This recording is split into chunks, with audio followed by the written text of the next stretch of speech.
Live at 6, this is 13 News Now. Right, maybe you're hitting the road for grandma's house. Maybe you're trying to do some last-minute shopping. Jeff is tracking a holiday weekend that has some up and down temperatures. And some up and down chances of rain. Right now we're on the upswing with the rain. We've had a little bit of light rain at times in a couple of spots in Virginia today. Most of it stayed down in North Carolina. Even then, there wasn't a ton of it, but now we're starting to see a little bit more form.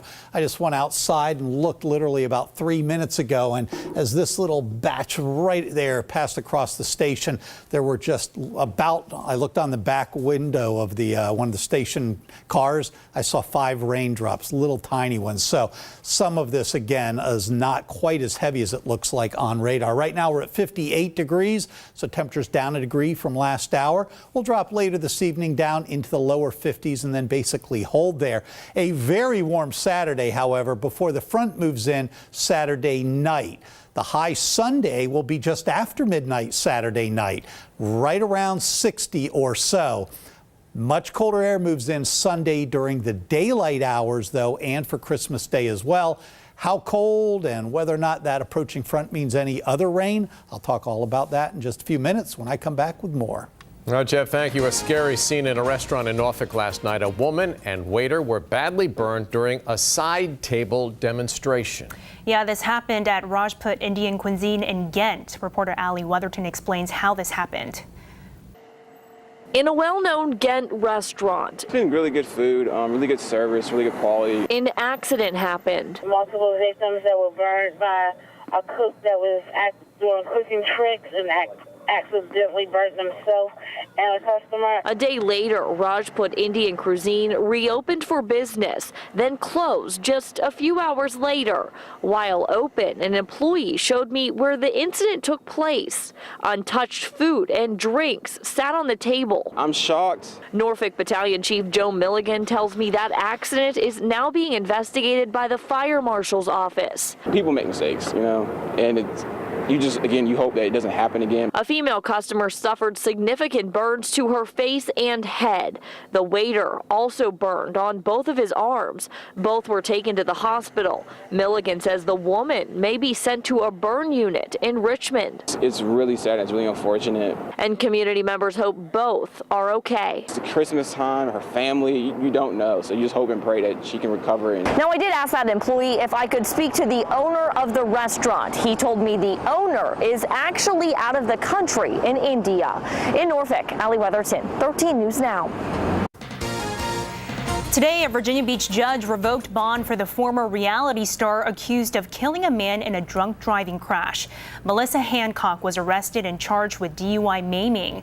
Prosecutors want to upgrade the charge to aggravated DUI manslaughter. State police say Hancock was driving on the wrong side of I-264 last month when she hit and killed a Coast Guardsman. According to court documents, she had 2 to 4 mixed drinks before driving. Hancock was a star on Lifetime's Little Women Atlanta. Right now, millions of people are traveling for the holiday weekend. As you have probably noticed, today is one of the busiest travel days of the year.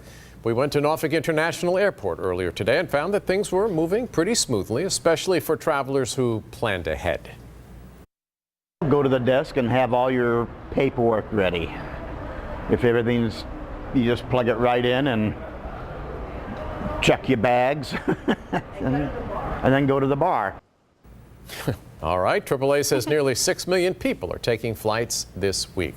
Most people will be driving to their Christmas destinations. The roads have been very busy today. VDOT, as usual, is suspending work in most construction zones and also lifting any lane closures. That started at noon today and should last until noon on Tuesday. Lane closures will also be lifted next weekend ahead of New Year's Day. Today is a busy travel day in the air as well as on the road, but if you look closely, you might spot a brand new billboard all across Virginia. Reporter Megan Shin has a story behind that billboard. Good evening, Jemie. It is a billboard on a mission to make a difference in the Hampton Roads community. You might recognize it as one that was up last year, but this year it's going nationwide. While driving west on I-64, at exit 255 in Newport News, you'll find a billboard of gratitude for law enforcement. They never know if they're going to come home. Virginia State Trooper Chad Durmeyer is one of many who paid the ultimate sacrifice, saving others on the job. And unfortunately, on March 31st, 2016, I said goodbye to my husband that morning, and he never came home. So we need to really thank them for what they do for us. His wife, Michelle Durmeyer, says her pride outlasts the pain. Chad was the most amazing, incredible, kind, loving man. And thanks to Lamar Advertising, she's sharing that pride nationwide with donation billboards. The Durmeyer family would like to thank you for what you do every day. Merry Christmas. Michelle says it's the perfect day to post the signs with busy holiday travel. And we knew that law enforcement officers would be on the roads, especially to have this sign here in Newport News, where his law enforcement career began, means a lot to us. So she says it's now time for the country to turn their attention to those who protect every day. And we thank you for the sacrifices you make. Michelle says if you'd like, you can send her a picture of you by the billboard you find in your own hometown. You can also find her on Facebook and direct message her that picture. In the studio, Megan Shen, 13 News Now. Tonight we know the name of the man killed while riding a moped in Norfolk, but police are still searching for the driver who took off after the crash. Police say 53-year-old Ronald Towns died after he was hit by a minivan or an SUV. Towns was riding a moped on East Princess Anne Road yesterday when it happened. Police believe a blue Lexus SUV hit Towns. If you see one with severe front end damage, you're asked to call the crime line. Someone was nearly hit by a bullet this morning while lying in bed. It happened just after 8 o'clock at the Dorchester Square Apartments in Franklin. Police say someone fired 4 rounds. One went through a wall into an apartment and narrowly missed a person. Officers recovered 4 cartridge casings, but they have no witnesses or suspect information.